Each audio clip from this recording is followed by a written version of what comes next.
Hello from Tennessee.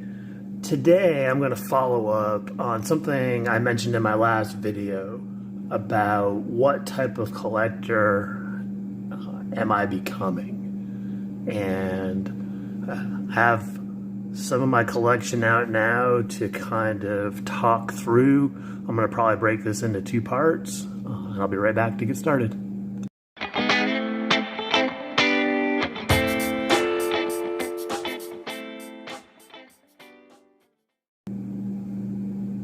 Okay, to get started, not pictured here are my affordables and my G-Shocks. They make up probably about, hold on real quick, that makes up like 12 watches, and I have a sentimental watch in that bunch too. So that makes up about 12 watches. The sentimental watch I will never get rid of, and the affordables are just fun to play with.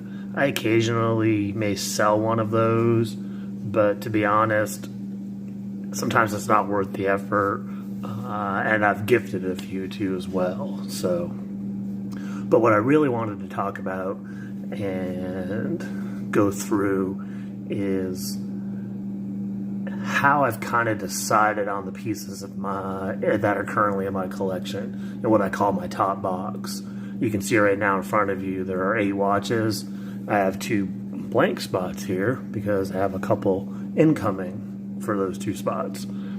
So I thought this would be an interesting way to kind of talk about the type of collector that I'm becoming or have become, and also understanding that it's super fluid too as well.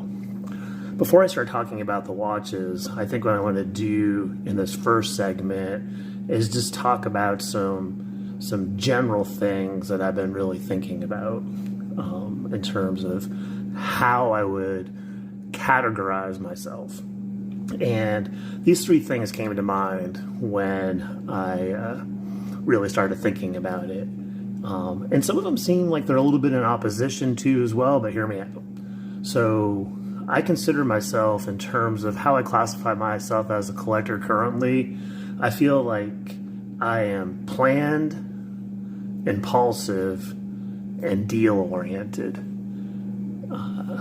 And with that being said, I'm a really firm believer that a lot of my collection, or quite a few pieces of my collection, are really about timing, which is kind of a combination of luck,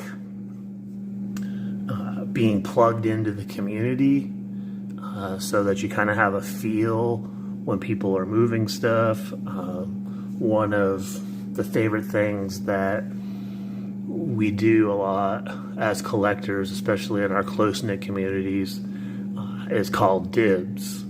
And, sometimes we may forget who calls dibs, but for the most part, I've had really good luck in terms of, offering watches, or actually getting watches from folks, or at least offer them when they're getting ready to sell them. So I think just expressing interest in watches that you see, whether it be in Discord or in your small groups, even on Facebook pages, when the time comes, you may have an opportunity, especially if you are building a relationship and rapport with the individual that has that watch too as well.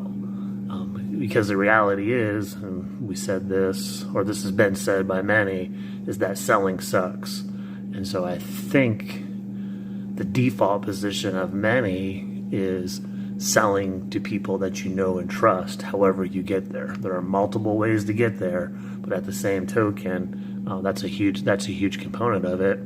And I've bought several that way too as well, which I'll talk about when I go into the individual watches here too as well.